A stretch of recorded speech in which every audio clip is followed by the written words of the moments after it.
Supporters, proud partner of Munster Rugby. Please put your hands together for our special guests tonight, Mr. Axel Foley, Mr. Doug Howlett.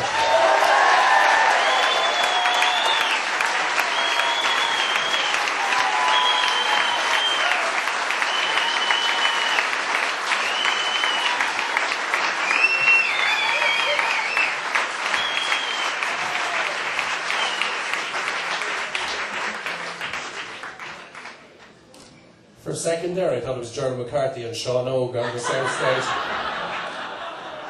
I'll start with you, Axel. Munster top of the Magners League, home quarter-final against Ospreys. Fantastic season so far. How much credit do you take? Very little to none. You know, you wouldn't have thought it a couple of weeks ago when we were above in the sports ground, and then back that up with Ulster. A lot of people had the panic buttons pressed, but you know, we had a lot of cool heads in our camp, and we knew we had a very busy couple of weeks ahead, and we managed to string together a few excellent results, and now we're, you know, sitting with a home quarter final on top of the Magner, so we're quite happy, but we know there's a small bit of room for improvement, and you know, we'll always strive for that. Yeah, I mean, you're really warm to it. I met you a couple of times. We've done a few of these things, and your family here and all the rest of it, but things are, you're in a good place at the moment. The rugby is flying for you, and family-wise, you're liking it. Yes, at the moment I have a 18-month-year-old son, and I've managed to shield him from the Cork accent at the moment. But, we'll get him. Time's coming where he's got to go into daycare, so he'll be lucky. Howlett!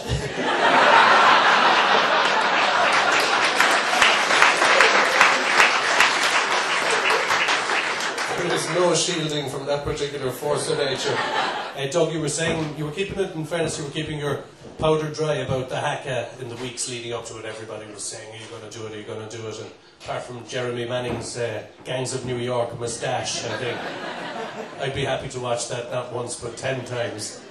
What was the behind the scenes on that in terms of you knowing the culture of New Zealand rugby and the respect the haka is accorded? How did you manage to get the balance right? You mentioned keeping our powder dry, and it was just a process of going through the right channels, really, in terms of the Munster folk, the old timers, my teammates, and I suppose the history in it is that in New Zealand it's common practice to return a haka with a haka. So, and as the All Blacks were coming to our home ground here in Munster, it was our responsibility to perform a haka to challenge them to come and play the Munster team in Thomond Park, and they would respond with the haka. So that would be the history behind it. But in that, we wanted to get, you know, everybody on board. Guys like Axel, Golov we spoke to, some of the old timers. We spoke to the Munster board, the players, and because it was Munster that we were representing. We weren't representing just the four of us. We wanted buy-in from everybody. We even threw an invitation to the team if they wanted to join in with the haka, but they quickly shied away from that. And they got right behind us, which made it even more special, and they bought into what we were doing, and you know, in the end they were happy for us to perform it, and it just added to the occasion, really. It was, you know, certainly a special moment in my career.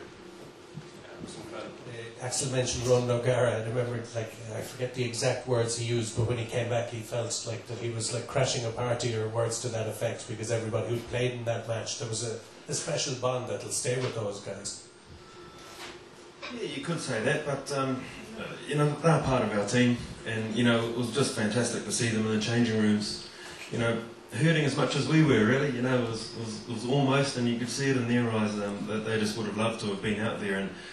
And given the decision, if they could make the decision, I'm sure a lot of them would have been in the Munster jersey playing against the All Blacks. But you know, again, we are a team, and you know, it's a big squad at the moment, and you know, those guys that took the field against the All Blacks will, you know, look back at that with great memories. Another man who's just having a great season is Tomás O'Leary, and we expect, I guess, that he's going to be starting 9 for the Ireland team that remains to be seen. What are your impressions again, Dougie, as, I won't call you a senior player, but a man who's played at the highest level? You're in a good position to judge these guys. Sometimes we get a bit carried away. Is he the real deal? Yeah, well, you know, most good halfbacks I know are confident little buggers, and he's certainly one of them. You know, he doesn't mind telling you what he thinks, and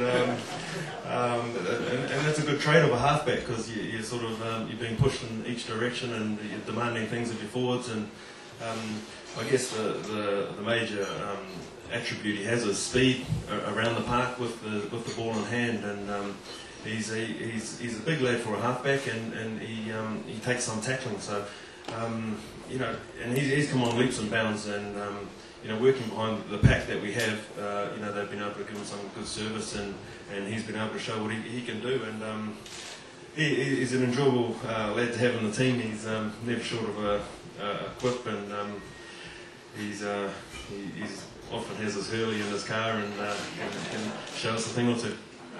Just on tomorrow, so go on away, yeah.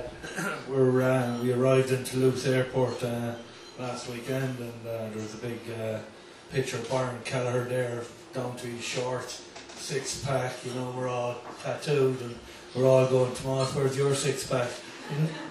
My Heineken cup medal is that size.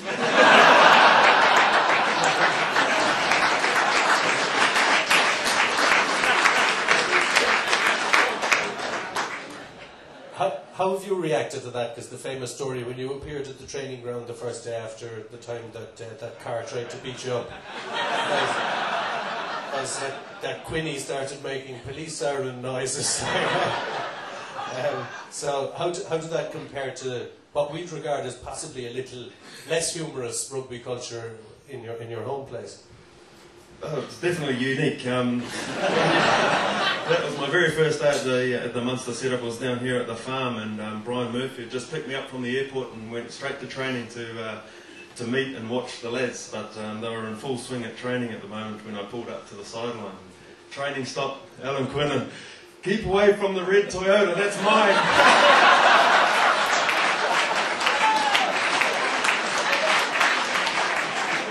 You'll swear he paid for it. Ladies and gentlemen, brilliant. Thanks indeed, and thanks to that. Guinness, proud partner of Munster Rugby.